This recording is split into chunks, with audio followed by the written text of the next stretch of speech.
Shalom, shalom, shalom. As always, first we want to give all the praises and the glory to our Heavenly Father, Yahweh, and to His only begotten Son, Yahushai, who the world ignorantly calls Jesus Christ. Double honors to the apostles and the elders of Great Millstone. Shalom to you, and shalom to the hopefully elect brothers and sisters of the house of Israel. As the Bible says, many are called, few are chosen. The chosen are the elect of the true children of Israel. So I just kind of want to do a little. And the chosen are the elect of the true. I just want to do a quick little video on something that we were speaking about yesterday.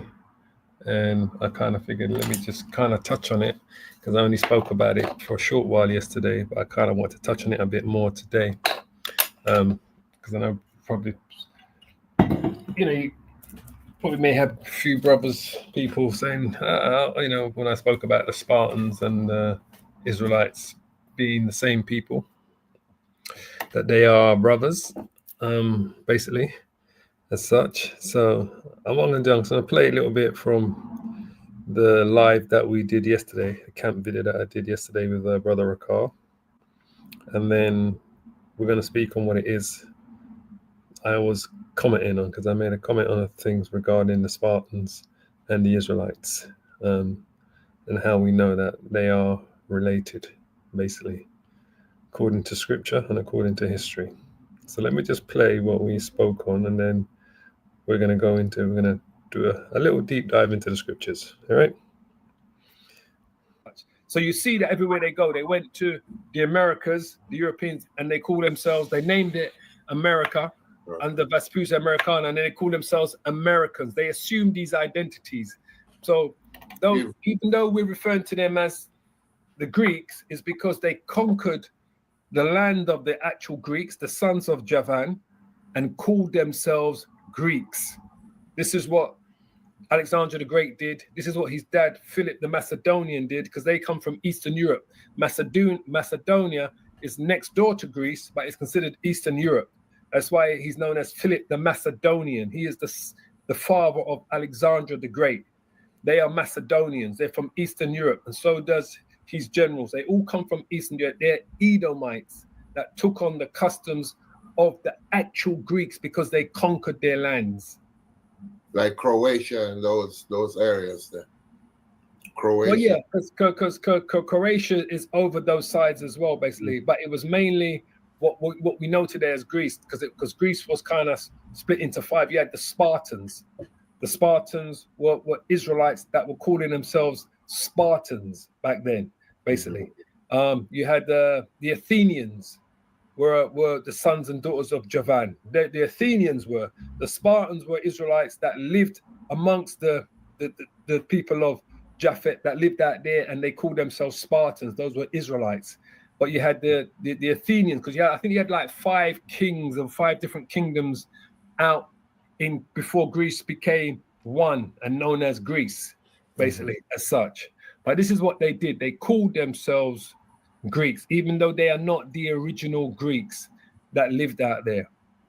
So anyway, so it says here, So that's kind of what we're going to discuss today, because I spoke about that for a few minutes yesterday, and I thought, let's do a lesson on it so that we can actually show you in the scriptures and in secular history how we know this to be true, what I was discussing.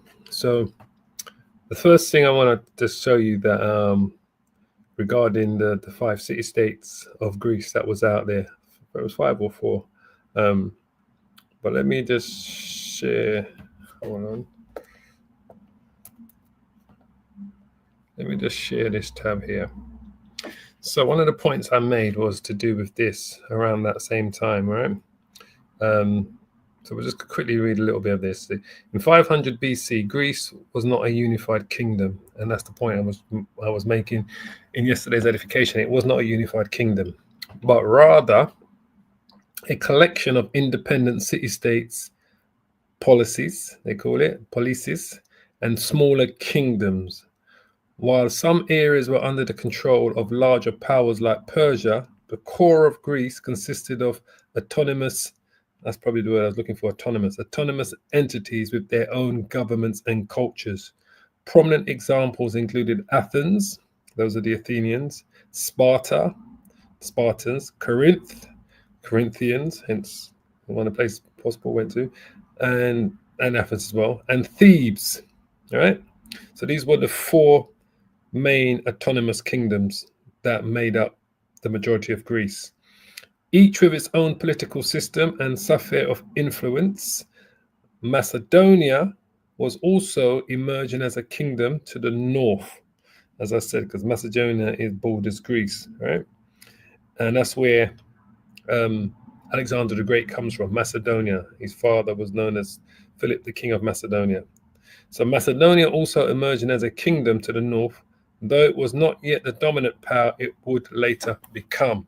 Because how does it become that dominant power later? Through Alexander the Great. I mean, it kind of starts with his father Philip, the Macedonian, and then Alexander is the one that really does it all. Okay, so that's when it becomes the dominant power, because this is where Alexander comes from, and this is where his generals come from. You know, Ptolemy, Seleucus, Lacedaemonians, Lacedaemonians, and what was the other one? I think it's Antigonus. I believe the other one is Antigonus. So that's where they came from, basically. That's why they became the dominant force later to become, which is all Bible prophecy, basically. Now, I'm going to go to first, because those people that lived in Sparta, those were the Israelites. Those were Israelites, as we're going to show you, all right? Athens would have been the sons and daughters of Japhet. So referred to them as Javan. So they would have been, because Japhet had, let's just quickly just show you this. Japhet had Genesis 10. Giveaway. Yeah, Javan, yeah. So they would have been here. This is when we talk about Gomer and Magog, because these are the original Europeans, the sons and daughters of Japhet. These are the original Europeans. Okay. So Javan would have been what we know today as modern day Greece. So the sons and daughters of Javan are those people there. All right. And then that, I mean, I would even go as far as saying those are the Etruscans would go back to Javan. As you can see, the sons of Javan were Elisha, Tarshish, Kittim. Kittim is what we know today as Cyprus. Tarshish is Spain, and Dodanin. All right. So those will be where the Etruscans come from as well, who later were conquered by the Romans. Just like how the Greeks were conquered by the Romans, the Etruscans were conquered by the Romans as well, later on in the 1st century BC. All right, when the Romans became, the Edomite Romans became the power, and they assumed the identity of the Etruscans, just like how Alexander and his people that came from Macedonia, they assumed the customs of the Greeks and started calling themselves Greeks. So Greece originally would have been known as Javan, okay? Just so you know, as you can see. But these were the eyes of the Gentiles divided into their lands, everyone after his tongue and after his families in their nations. That's how the Lord divided up after the flood, basically. So that's who they are. As we know, Magog is what we know today as modern day. Magog just means from Gog. This is modern day Russia. Gomer is what we know today as Turkey. Tubal Meshesh is part of those Eastern European countries as well out there. Dai would be the Medes, basically. So these lands were all occupied by the sons of Japhet, all right? Or should I say the sons and daughters of Japhet. So if we go back, let me go back. So the topic discussion is the Israelites and Spartan, all right? So let's just go here first, all right? Let's go here. Sparta. As you can see, Sparta, which are the Spartans, right? Let's just open this up a little bit for you. Sparta was a prominent city-state in Laconia in ancient Greece. In antiquity, the city-state was known as what? Lacedaemon, right? Lacedaemon, right? So remember that name, Lacedaemon, right? This is how we're going to connect it all for you. While the name Sparta referred to its main settlement in the valley of Evratus River in Laconia in southeastern Peloponnese around 650 BC, it rose to become the dominant military land power in ancient Greece, right? The Spartans, right? So this is kind of what it would have looked like, right? So Sparta, which was known, the city-state is known as Lacedaemon, all right? Lacedaemon. So remember that, all right? So that's Sparta. You've got so these are the other sort of places down there that are around it, basically. Okay, but this is what we're dealing with right now, all right? Sparta, right? Spartan territory and parallelic cities during the classical era. So how do we know that the Spartans were Israelites that settled in Japhet's country, in the sons of Javan's country, and created a city-state called Lacedaemon, right? Which was also known as Sparta.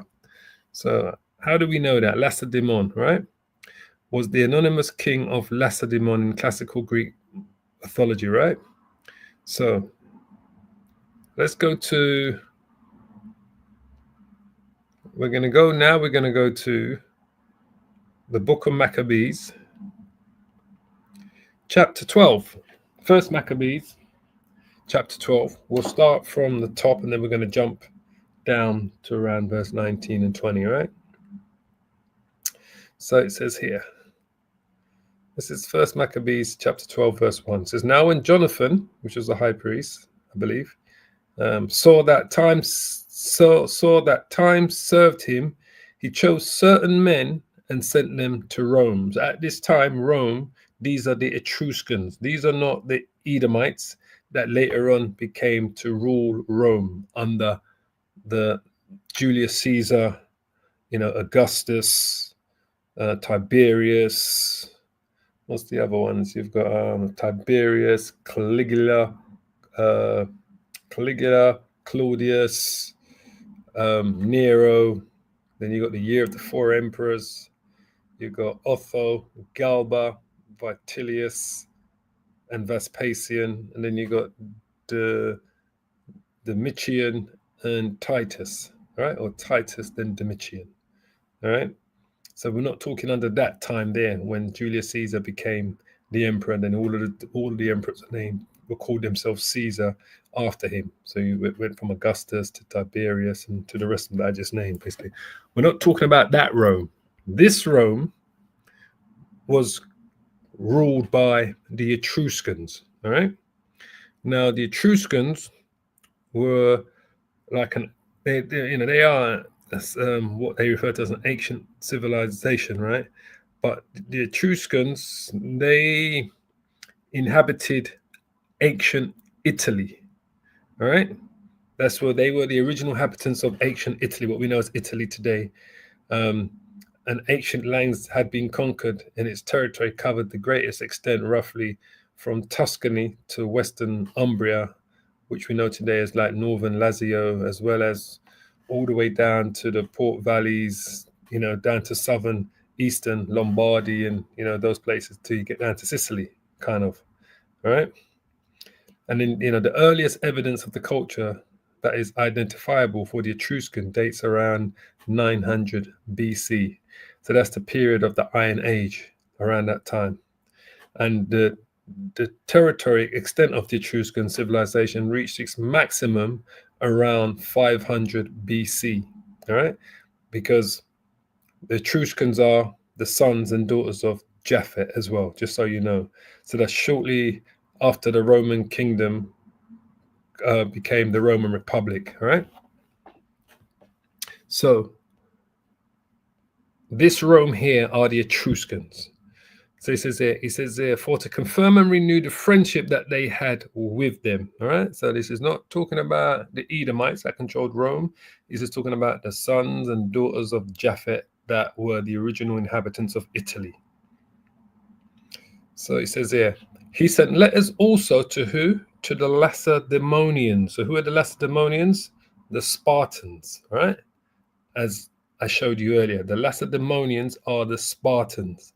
So Jonathan, the high priest, sent letters to the Lacedemonians and to other places for the same purpose, right? So they went unto Rome and entered into the Senate and said, Jonathan, the high priest, and the people of the Jews, the Israelites, sent us unto you to the end you should renew the friendship which you had with them and league as in the former time. So remember, this Rome is not talking about Esau, the Edomites. This is talking about the sons and daughters of Japhet. All right, this is who Jonathan is dealing with. Upon this, the Romans gave them letters unto the governors of every place that they should bring them into the land of Judea peaceably. All right. And this is the copy of the letters which Jonathan wrote to who? To the Lacedemonians, right? To the Lacedemonians. Who are the Lacedemonians? The Spartans. Remember, quickly give you a recap, all right? Well, I don't want you to forget that point. Sparta was a prominent city-state in Laconia, in ancient Greece, in antiquity, which we were talking about now. This is the time of antiquity that we're referring to now, 500 BC. The city-state was known as Lacedaemon. Those are the Lacedemonians, right? While the name Sparta referred to its main settlement in the valley of Evratus, the river of Laconia in southeastern Peloponnese, all right? So these are the Lacedemonians, the Spartans. So Jonathan wrote to the Lacedemonians, right? Jonathan, the high priest, wrote to the Lacedemonians. Jonathan, the high priest, and the elders of the nation, the elders of the Israelite nation, and the priest and the others of the Jews, unto the Lacedemonians, their brethren, sends greetings. All right.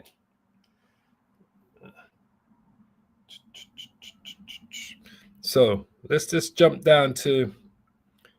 So he writes the letter to the Lacedemonians. So why is Jonathan, the high priest, and the elders of the nation of Israel, and the priest, the other priests, and the other Jews, so the other important people at the time in Judea, wrote unto the Lacedemonians, their brethren, keep that in mind, sends greetings, right?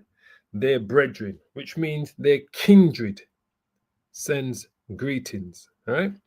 Now, let's just quickly jump down to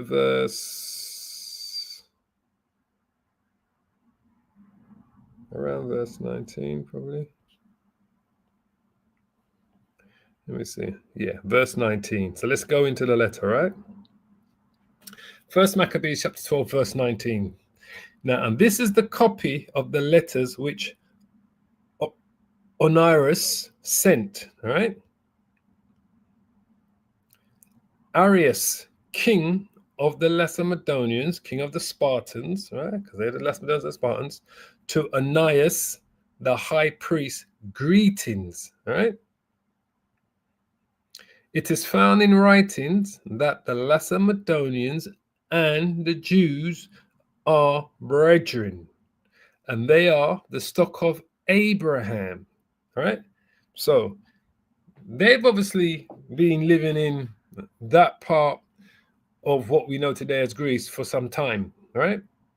But just like he said, this is King Arius, king of the Lacedemonians. It is found in the writings that the Lacedemonians and the Jews are brethren, and that they are of the stock of Abraham. So this is the letter that Onirus sent to Arius, the king of Lacedaemon, right? So, and this is a copy of the letter which Honorius sent. Yeah, okay, yeah. All right. So, the stock of Abraham.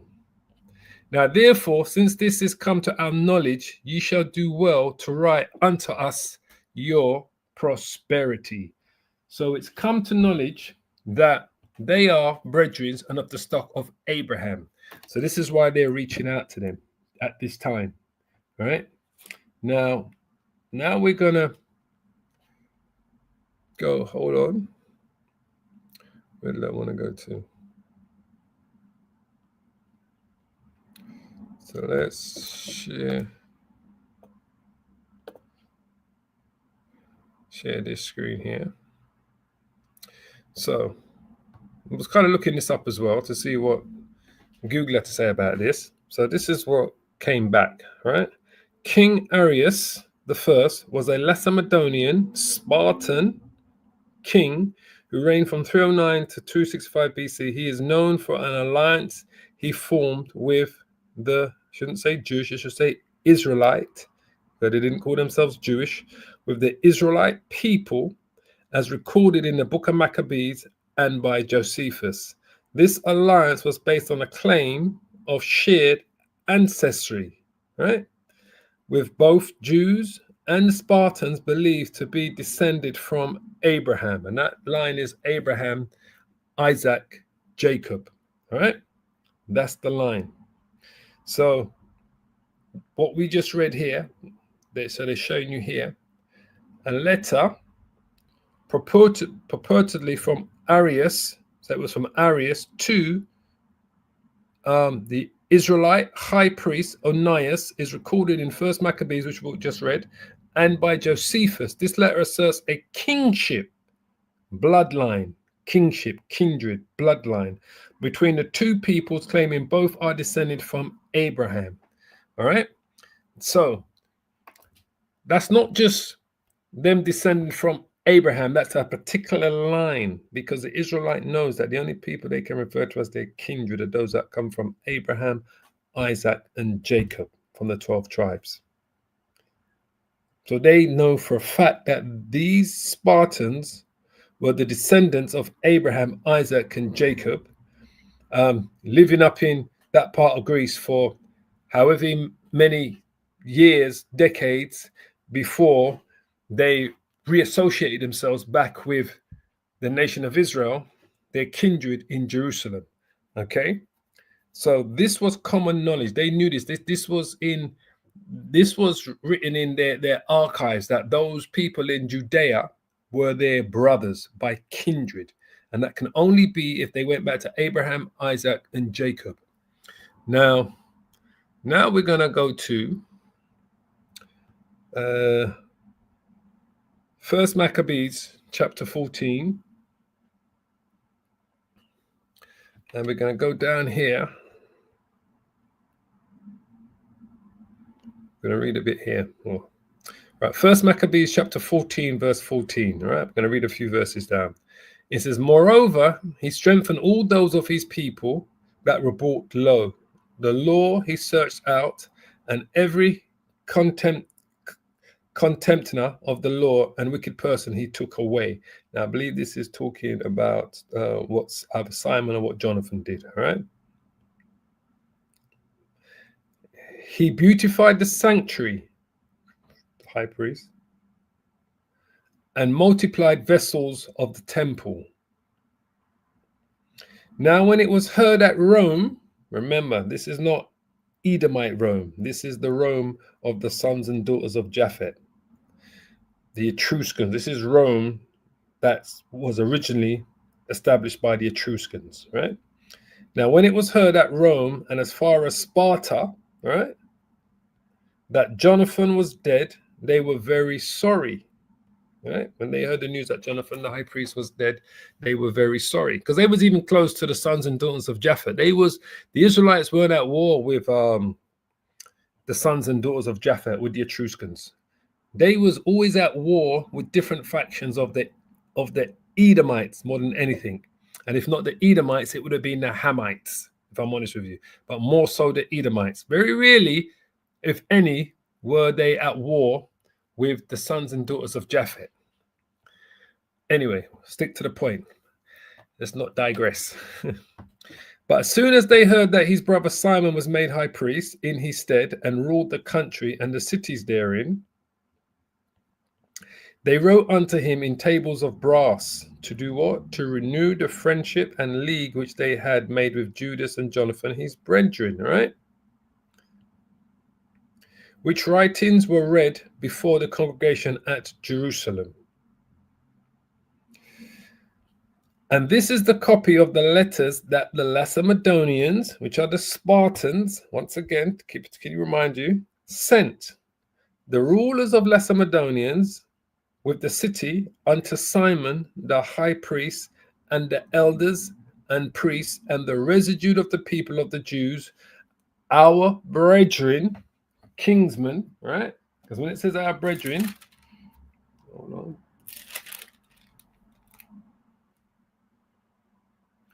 Our brethren, right, sends greetings. So it says the ambassadors that were sent unto our people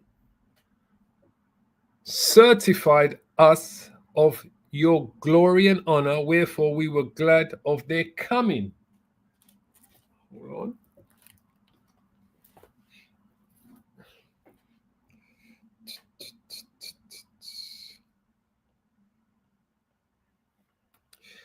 And did register the things that they spake in the council of the people in this manner. Numenius, son of Antiochus, and Antipater, the son of Jason, the Jews' ambassadors, came unto us to renew the friendship that they had with us. And it pleased the people to entertain the men honorably and to put the copy of their ambassage in public records to the end of the people of the Lacedemonians, to the end the people of the Lacedemonians might have a memorial thereof. Furthermore, we have written a copy thereof unto Simon the high priest, which was Jonathan's brother. After this, Simon sent Numenius to Rome, which are the sons and daughters of Japhet, the Etruscans, with a great shield of gold of 1,000 pound weight to confirm the league with them. Wherefore, when the people heard, they said, what thanks shall we give to Simon and his sons? For he and his brethren and the house of his father have established Israel and chased away in fight their enemies from them and confirmed their liberty. So they had an allegiance with the Romans, the Etruscans, which they gave money to, right, for that allegiance. But the allegiance they had with the Lacedemonians wasn't done through money. It was re-establishing that kingship between the two, for them to identify that they were the same people, but that they were both from the stock of Abraham. They didn't refer to Rome, people in Rome, being from the stock of Abraham. This is why when they made the allegiance with Rome, they sent what? 1,000 pound weight to confirm the league with them. So they sent money to make that league, that allegiance with Rome, right? Which were the Etruscans. Even though they weren't at war with them, but they had them on side. But with the Lacedemonians, the Spartans, it was just a simple letter to say, look, remember, we are of the stock of Abraham, Isaac, and Jacob. We are the same people. We are of the 12 tribes of Israel. Now, I can't say for you specifically, I know if they came from Judah, Benjamin, or Levi, so forth and so on, what particular tribes the Spartans came from, but they were warrior fighters, the Spartans. They were absolutely warrior fighters. Now, let me go to, hold on. Is it Second Maccabees? Second Maccabees.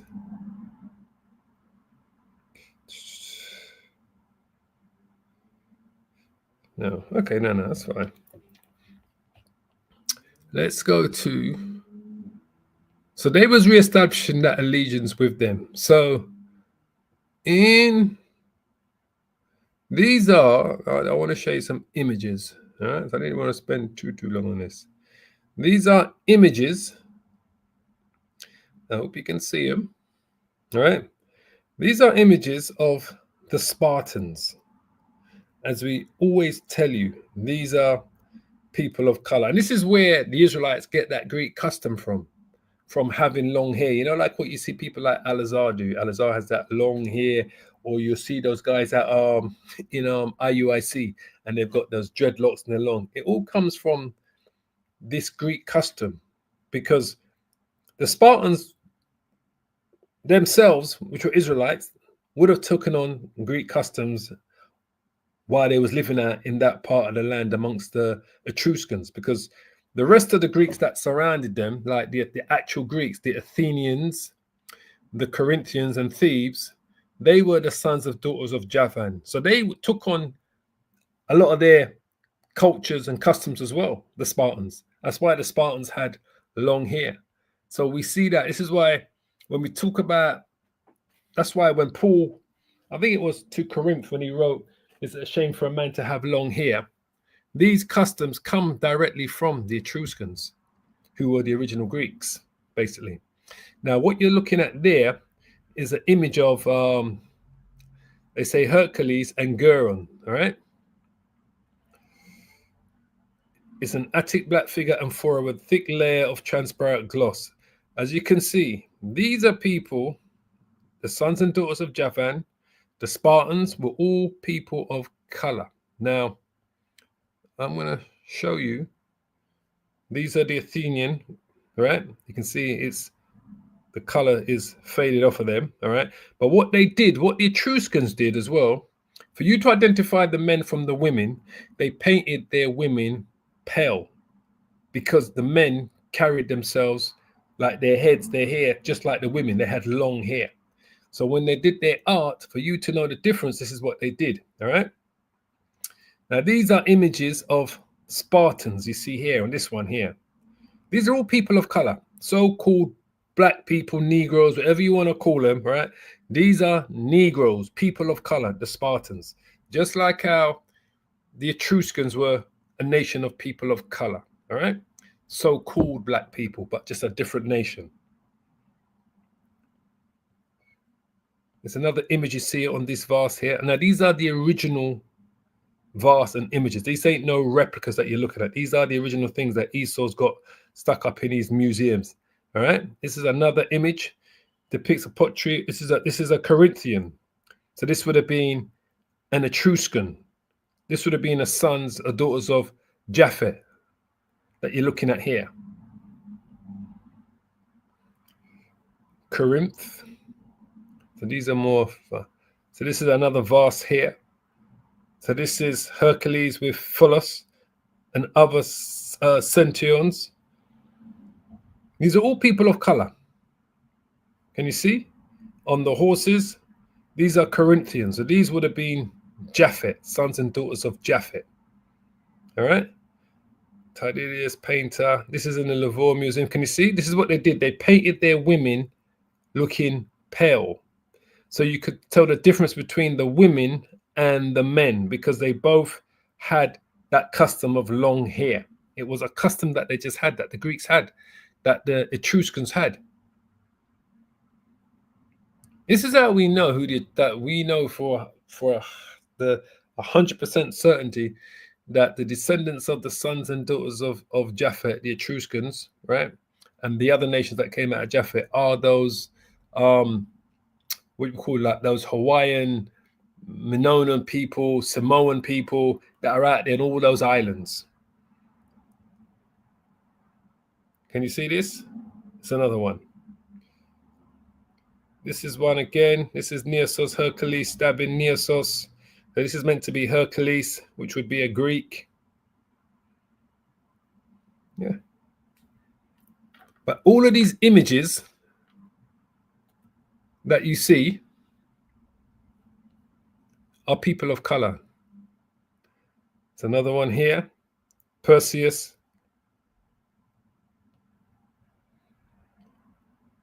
Comos. Some of these will be depicting like what because remember, this is where all the Olympics came from the Greeks, from the Etruscans. This is 570 BC, another one. It's another image here. See, the women, they did the women pale so that you could tell them different from the men, because the men carried their hairstyles the exact the same way as the women. And that's what they did to depict the difference between the women and the men.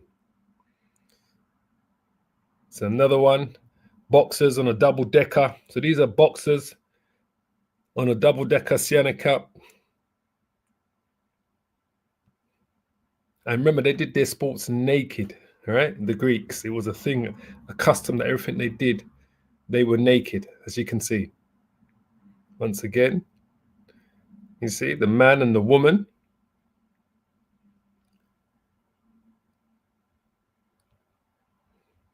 Here, these are the foot race with weapons.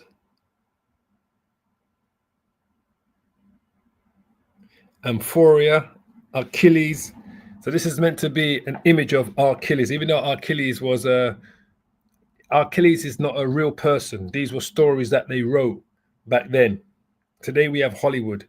Back then they had people like what's his name? I think is it Herodotus and Dionysius and these different people that wrote these, and Homer that wrote these kind of stories. So this is meant to be Amphoria, Achilles and Ajax engaged in a board game. All right. These are not crackers. These are not so-called white people. This is Dionysus in a ship. Ajax prepares for his suicide. All right. But those were made-up characters that were in stories. Theus kills the Minotaur. See?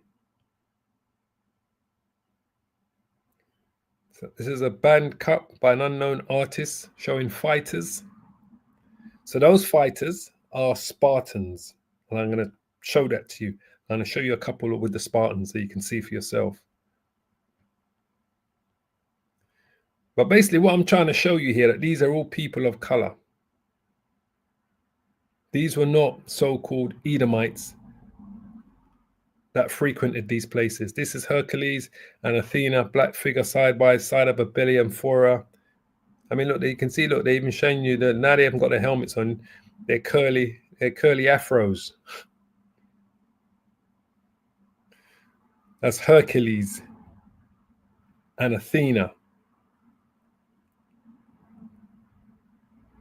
These are the original paintings.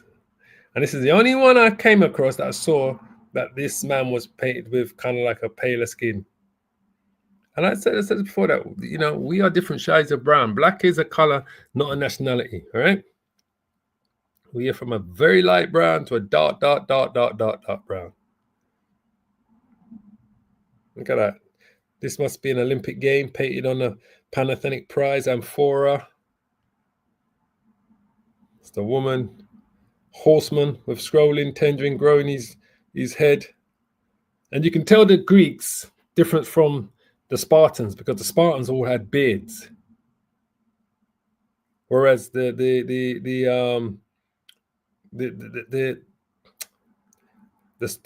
Spartans, when I say the Greeks, I was meant to say like the Edomites. When you look at those that took over Greece, when Alexander the Great and these people took over Greece and the rest of those places, all right? When you see images of them, you'll see that none of them had any beards at all. Whereas these did. The sons of Japhet did. The sons of Jacob did. So this is,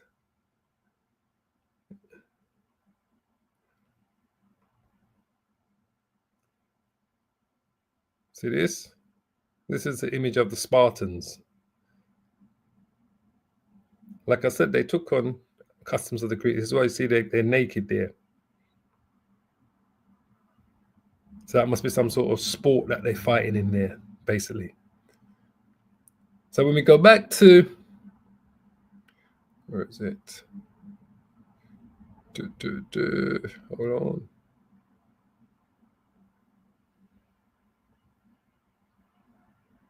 When we go back to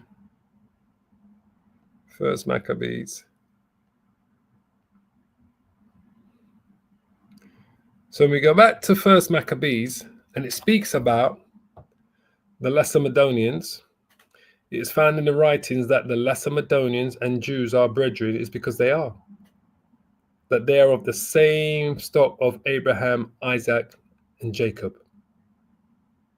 These were Israelites that set up camp out in what we know today as modern Greece and created a state. And remember, they were the fiercest, the Spartans. And it's once again how you know that those were the Israelites. They were the fiercest, they were the most fearsome fighters that were out there, because they went to war with the Athenians and they defeated the Athenians. So because they was vying for power between themselves and the Athenians, which were the actual Greeks, which were the actual sons of Javan, and the Spartans defeated them. So remember, the residents of Sparta were often called Lacedemonians. All right. But it was kind of great. Colonial Messiah periods. Yeah.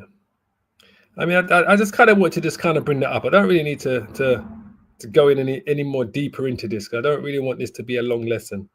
I just kind of wanted you to show you that when I was speaking about it yesterday in camp, that we were showing you clearly that these Lacedemonians are the brethren, the kinsmen of Abraham, Isaac, and Jacob. I just kind of wanted to just bring that point out because I spoke on it for a little bit yesterday and it was kind of playing on my mind. Let me just see if I can just quickly go into a little bit of history on this and just show it to the brothers and to the few sisters. So when they show you those films like 300, you know, when they were showing you those, when you watch those films like, hold on. It weren't no so-called Edomites. The trailer, I'm going to quickly show you. Like what they want you to believe. Where is it?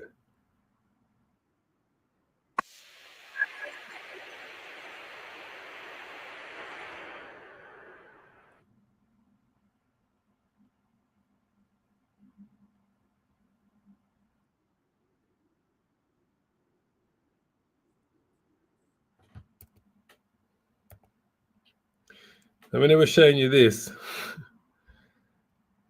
they had the Persians on point, because the Persians were people of color, but not the Spartans. So when they were showing you this, right, 300, the movie, and they made Edomites play the Spartans, that is a complete and utter lie.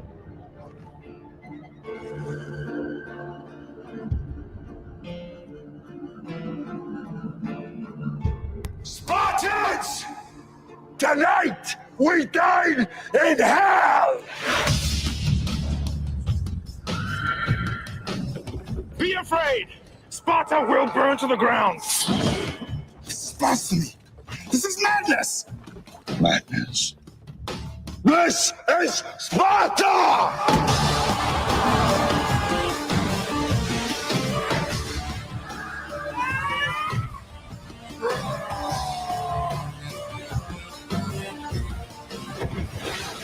The 1,000 nations of the Persian Empire descend upon you. Our arrows will blot out the sun. Then we will fight in the shade. You know something that Jake would have said, right? When he said your arrows will blot out the sun, that's not what Jake would say. Yeah, well, we'll fight in the shade, mate. Don't worry. You just know that. But my point is that this is a real event. The movie 300, this really happened. The fight between Spartans at I think it was Theopolis, the place was called, something like that, right? Where they defeated the Persians, basically, and that was real, right? But the people that they got playing the Spartans, which were the Lacedemonians, were not so-called Edomites, basically. So the war, the battle, was true. The battle took place against the Persians, basically. The Persians, yeah. But it wasn't Edomites fighting. It was Jake fighting, who were the Spartans that was fighting these people. All right? Yeah, that's right. That's Jake's spirit all day long, man. I'm telling you. Shalom up to you, Jim, it's like this. That's Jake's spirit all day long. Yeah. That was us. That's not these guys here.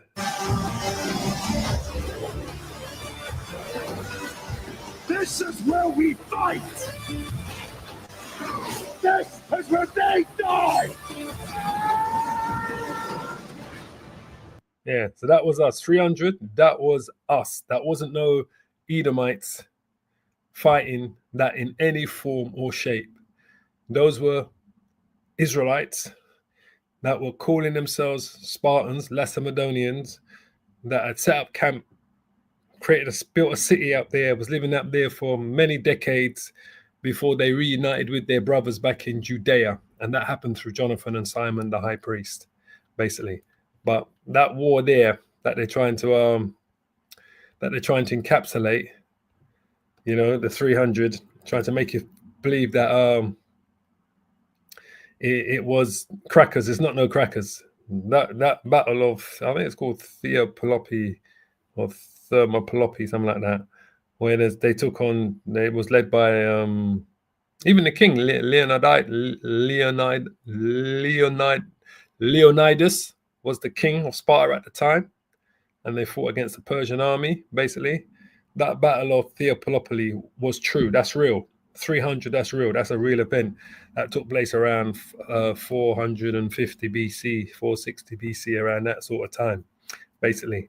And it was led by Leonidas, the king, and he was fighting against Xerxes the first. So that's a true battle that took place, and that was when Persia, I think, first tried to invade, or second time they tried to invade Sparta, but they were defeated because they were. You see, the Spartans originally defeated the Athenians to be the number one state in Greece, even though Greece was split into 4 states, 4 kingdoms, right? At the time, Sparta was the one that was revered the most. It was the number one state there, basically. So they was already fighting wars with the Athenians, and they defeated them over around that 20 years. And then later on, it came the invasion of the Persians.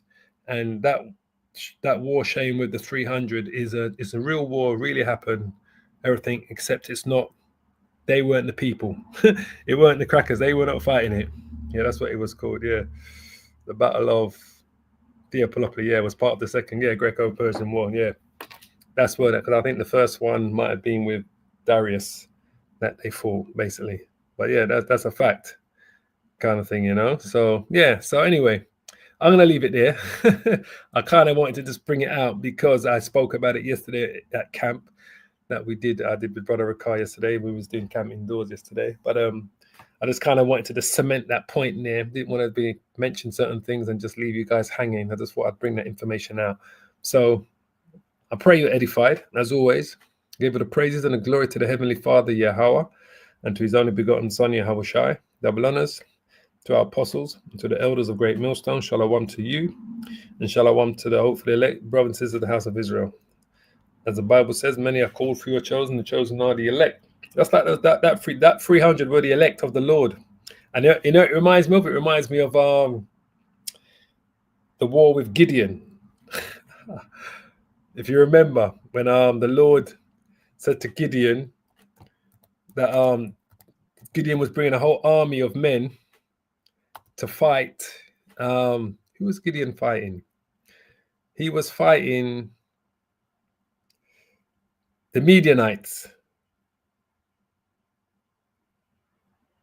And seriously, when you think about it, it's just come to mind before I even shut this down. It's kind of just come to mind, right? The Lord told Gideon, with these 300 men, he's going to rescue you and give you the victory over the Midianites. And I believe the Midianites, I've got to bring it up now. I'm about to shut down, but I got to bring it up now. The fact that it come to mind, all right? The Midianites Sorry, brothers and sisters, before we shut down, let me just quickly find it. Get it. Drink the water. Yeah. I'm telling you. That just came to mind. That's the spirit. That's exactly what took place there. I've got to bring this up now. Sorry about that. Judges 7 and 5. All right. When Gideon took his warriors down to the water, the Lord told him, divide the men into 2 groups. In one group, put all those who cup water in their hands and lap it up, and with their tongues like dogs. And in the other group, put all those who kneel down and drink with their mouths in the stream. And only 300 of the men drank from their hands. All others got down on their knees and drank with their mouths in the stream. So the Lord told Gideon, truly believe this, man. This is the spirit of Yahweh Shem Yahushai. These are the same men. The Lord told Gideon, with these 300 men, I will rescue you and give you the victory over the Midianites. Send all the others home. So Gideon collected provisions and rams and horns of the other warriors and sent them home, but he kept the 300 men with him. The Midianite camp was in the valley just below Gideon. That night the Lord said, get up, go down unto the Midianite camp, for I have given you victory over them. Just like how the Lord gave the 300 men of Sparta victory over the Persians. I wouldn't put it past the Lord that these are the exact same 300 men that were back in the reincarnation. It just came to mind. As I was closing the lesson, it just came to mind. The Spirit jumped on me. It just reminded me of Gideon. It says, but if you are afraid to attack, go down to the camp with your servant Purah. Listen to what the Midianites are saying, and you will be greatly encouraged. So you will be eager to attack. So Gideon took Purah and went down to the edge of the enemy camp. And the armies of the Medians, and look at who's with them. Amalek, that devil. And the people of the east had settled in the valley with a swarm of locusts. Their camels were like grains of sand to the seashore, too many to count. Just like the war of the exact same thing. Literally. The exact same thing. The 300.